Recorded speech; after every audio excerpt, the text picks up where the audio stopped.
All right, we just did a fairly thorough, I mean pretty darn thorough investigation.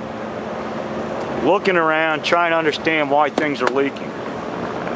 And at this point, we don't have a concrete explanation, just don't. I think the best solution here on 3 of these leaks is to come back when they're active, to track them back beyond a shadow of a doubt to their point of origin. You're going to have, you know, obviously, you know, the circumstances here. It's going to be in everyone's best interest, I think, to completely eliminate all confusion on where these leaks are coming from. Because as we look at this rubber roof up here, I mean, there's just nothing that's open on it. There's nothing that's open on it. This blow-off area was started right here at the hip. This is the hip, the top of the roof. It came out 10 feet to this point, went down and out around this way, straight on up. That's where the wood was replaced. Whoops, right like this. Now we ran the rubber from the eave right on up to the hip, you know, covering this entire slope, not just the blow-off area down here. We covered the whole slope to make sure we didn't have any complications, you know, with water running down this way, getting under our new patch. We just carried the patch right on over the top of the roof, you know, the ridge of the roof. So what I'm driving at is there's nothing on this repaired area that was done incorrectly that would cause it to leak. Now, it is missing a gutter up here, and the gutter was here before the storm.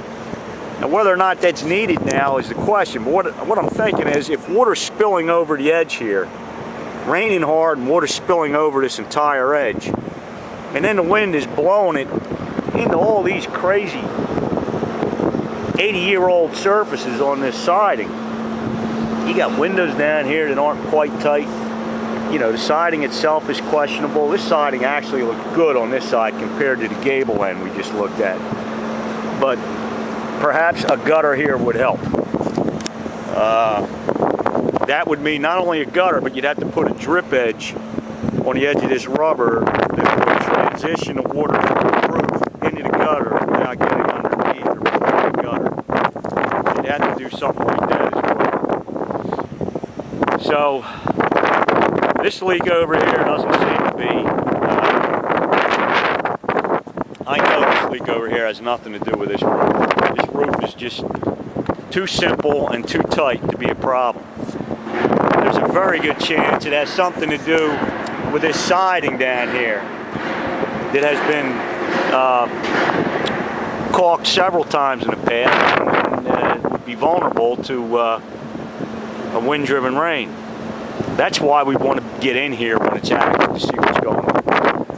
The leak over here on the bag house, whatever we want to call this mechanical area, where the debris field was, it's always windy up here. It's probably hard to hear me.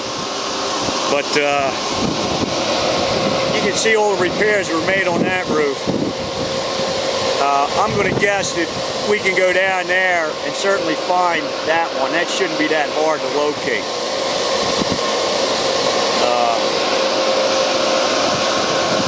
And then the one down at the office, again, you know, that's nowhere near where this damage was. I mean, we're talking 100 feet away. Put on. And then we walk way up here, approximately 80 to 100 feet, I'm guessing. And you know, here we are. Looks like, Dave, somebody sprayed this roof right here. You see white spray paint here and then up here, as if to you know, signify that's a leak area. Well, that's right where it's still leaking. Look at this metal edge. The metal edge is open. You know, this is certainly capable of leaking here. This is the X that we put just on this morning. Again, this whole edge is kind of open.